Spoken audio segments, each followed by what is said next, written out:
இன்னைக்கு நம்ம என்ன அம்மா இன்னைக்கு நம்ம என்ன குழம்பு பண்ண போகிறோம்? பொரிச்ச குழம்பு பண்ணுறோம். பொரிச்ச குழம்புக்கு என்னெல்லாம் தேவைன்னு சொல்கிறீங்களா? இன்க்ரீடியன்ட் சொல்லுங்கள் பார்க்கலாம். கத்திரிக்காய் எடுத்து தண்ணியில் போட்டிருக்கேன். ஓகே. எவ்வளோ கத்திரிக்காய்? ஒரு 4 கத்திரிக்காய். சரி. முருங்கைக்காய் 4. கொத்தவரங்காய் இந்த அவரைக்காய் கொஞ்சம். அவரைக்காய். தக்காளி 2. பெரிய தக்காளியா? ஆமாம். சரி. சின்ன வெங்காயம் கொஞ்சம். சின்ன வெங்காயம் ஒரு கையளவு சொல்லலாமா? பூண்டு ஒரு 5 பல். தேங்காய் ஒரு கையளவா? தேங்காய் ஒரு 3 சில்லு. 3 சில்லுன்னா ஒரு கை போட்டுக்கலாம். தேவையான அளவுக்கு எடுத்துக்கோங்க. அப்புறம் இது நம்ம அது புளி கரைச்சி வச்சுருக்கிறேன். அது ஒரு சின்ன நெல்லிக்காய் அளவு. நெல்லிக்காய் அளவு புளியா? ஏன்னா தக்காளி நிறைய போடுறதுனால தேங்காய் அரைக்கிறேன். தேங்காய் போடுறீங்களா? போடுங்க. தேங்காய் அரைச்சிட்டு தேங்காயில் அது கூட வெங்காயம் போடலாம்ல? வெங்காயம் கடைசியில் போட்டு 2 இதில் பிழிக்கணும். வெங்காயத்தோட மூடிக்கணும். இது என்னம்மா எடுத்து வச்சிருக்க தனியா?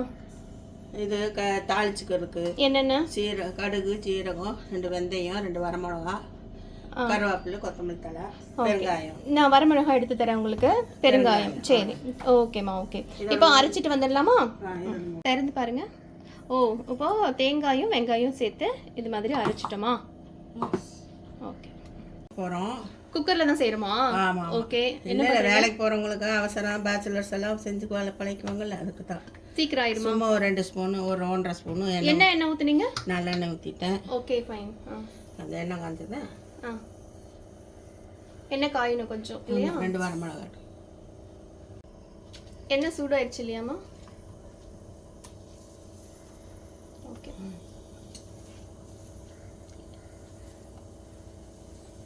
என்ன போடுறீங்க? தாளிக்கிறதுக்கா? கடுகு ஒரு 1/2 ஸ்பூன். இன்னும் கொஞ்சம் காயணுமா? எண்ணெய் காஞ்சதும் கடுகு போடுறோம். கடுகு பொரிஞ்சதும் போரிட்டு. ஓகே. சீரகம். என்னது? சீரகம் ஒரு 1/2 ஸ்பூனு. 1/2 ஸ்பூனா? வெந்தயம் ஒரு 1/2 ஸ்பூனு. வெந்தயம் எவ்வளோ ஸ்பூனுமா? ஒரு 1/2 ஸ்பூன். சரி, பொரியுது, சத்தம் வருது.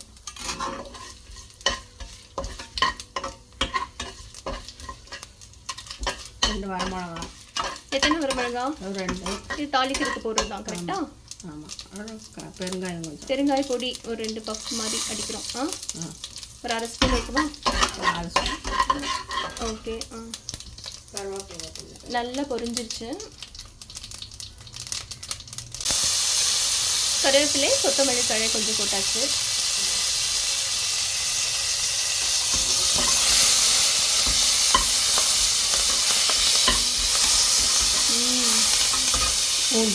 பூண்டு 4 பல். ஓகே. அடுத்து தக்காளி 2. பெரிய தக்காளியா 2? சின்ன தக்காளினா 3 போட்டுக்கலாமா? காய்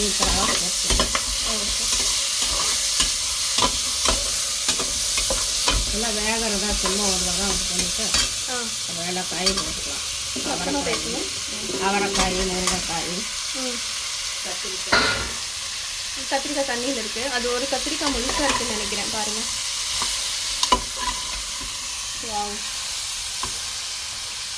இதில் வேறு என்னெல்லாம் காயெல்லாம் போடலாம்? உருளைக்கிழங்கு போடலாம், பீர்க்கங்காய் போடலாம். உருளைக்கிழங்கு, பீர்க்கங்காயா? என்ன காய்? கேரட் கூட போடலாமா?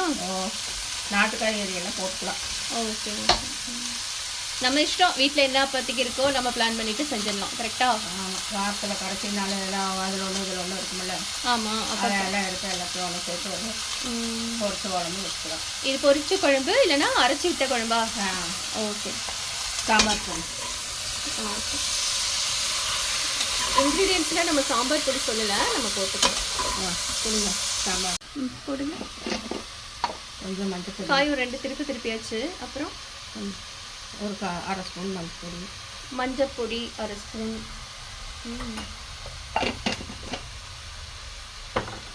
குழம்பு மிளகாய் பொடி. குழம்பு மிளகாய் பொடியா? இது ஆச்சியில் வாங்கின குழம்பு மிளகாய் பொடி. எத்தனை ஸ்பூன் போடுறோம்? 2 ஸ்பூன். 2ஆ 3ஆ? 2. ஓகே. 2 ஸ்பூன் குழம்பு மிளகாய் தூள்.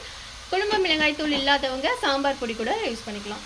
எம்டிஆர் சாம்பார் பொடி இல்லை வீட்டில் அரைச்ச சாம்பார் பொடி எதுவாக இருந்தாலும் யூஸ் பண்ணிக்கலாம் இல்லையா? ஆமாம். ஓகே. நல்லா பரட்டிட்டு புளி போட வேணாமாம்மா? போடலாம். ஓகே, அதுவும் போடணும் இல்லையா? தக்காளி நிறையா யூஸ் பண்ணியிருக்கிறதுனால நம்ம புளி கொஞ்சம் கம்மியாக போடணும் இல்லையா? ஆமாம். சரி, அது எந்த அளவு? இப்போ தேங்காய் அரைச்சி ஊற்றுங்க.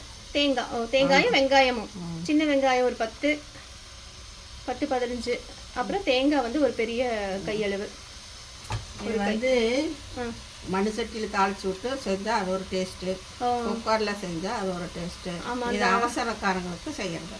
ஓகே, அவசரமாக டக்குன்னு செய்யணும் அப்படின்னா இது அப்படியே அலசி கூட ஊற்றிடலாம்ல. தேங்காய் அரைச்சிட்டு அப்படியே அலசி மிக்ஸி ஜாரில் இருக்கிறத கொஞ்சம் போட்டுக்கலாம்.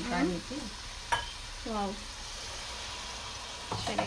இப்போ புளி போடுங்க. புளி மறந்துட்டீங்க போட்டிருக்கு. இல்லை போடும். புளி தோண்டு ஒரு நெல்லிக்காய் தண்ணியா? ஆமாம், நெல்லிக்காய் அளவு கரைச்சி வச்சுருக்கேன். ஓகே, நெல்லிக்காய் அளவுனா சின்ன நெல்லிக்காவா பெரிய நெல்லிக்காய்வா? மலை நெல்லிக்காய். பெரிய நெல்லிக்காய், ஒரு சின்ன நெல்லிக்காய். மலை நெல்லிக்காயில் சின்ன நெல்லிக்காய். Okay, fine. ஏன்னா தக்காளி அதிகமாக இருக்குல்ல, புளி கொஞ்சம் கம்மியாக நம்ம யூஸ் பண்ணுறோம். நீங்கள் இந்த டைமில் உப்பு போட்டுக்கலாம். உப்பு போட்டுக்கலாம். உப்பு போடுங்க. உப்பு தேவையான அளவுக்கு அவங்கவுங்க விருப்பம், தேவையான அளவு யூஸ் பண்ணிக்கலாம். தலைக்கு அங்கே இருக்குங்க, எடுத்துக்கோங்க.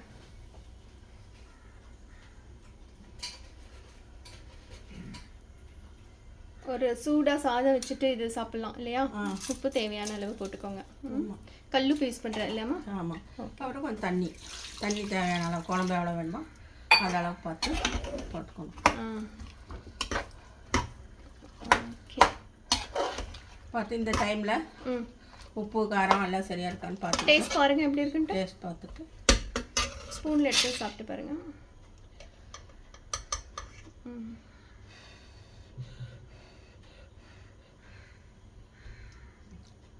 சாம்பார் பொடி பத்தலன்னு நினைக்கிறேன், ஏன்னா நம்ம நிறைய குழம்பு வைக்கிறோம். அந்த டைம் பார்த்துட்டு தேவையானதை போட்டு தேவையான அளவு. ஆக்சுவலாக குழம்பு மிளகாய் தூள் பத்தலை, நம்ம நிறைய காய் சேர்த்துருக்கோம், அதனால் இன்னும் 1 ஸ்பூன். அப்போ டோட்டலாக 3 ஸ்பூன் குழம்பு மிளகாய் தூள் யூஸ் பண்ணியிருக்கோம். அப்புறம் உப்பும் பார்த்துக்கோங்க. உப்பு பார்த்துட்டு தேவையான அளவு தண்ணி. இதில் காரத்துக்கு அவங்கவுங்க இதுக்கு தகுந்த மாதிரி உப்பு காரமெல்லாம் போட்டுக்கணும். ஓகே, தேவையான அளவு தண்ணி. ரொம்ப தண்ணியாக வச்சுட்டாலும் நல்லா இருக்காது. ஸோ கொஞ்சம் திக்காகவே இருக்கட்டும். தேங்காய் அரைச்சி ஊற்றுறதுனால குழம்பு கொஞ்சம் திக்காக தான் இருக்கும். தேவையான அளவு மட்டும் தண்ணி ஊற்றிக்கோங்க. அந்த கன்சிஸ்டன்சி உங்களுக்கு எவ்வளோ தேவையோ அந்த அளவுக்கு. ஓகே, ஃபைன், போதும்னு நினைக்கிறேன் தண்ணி.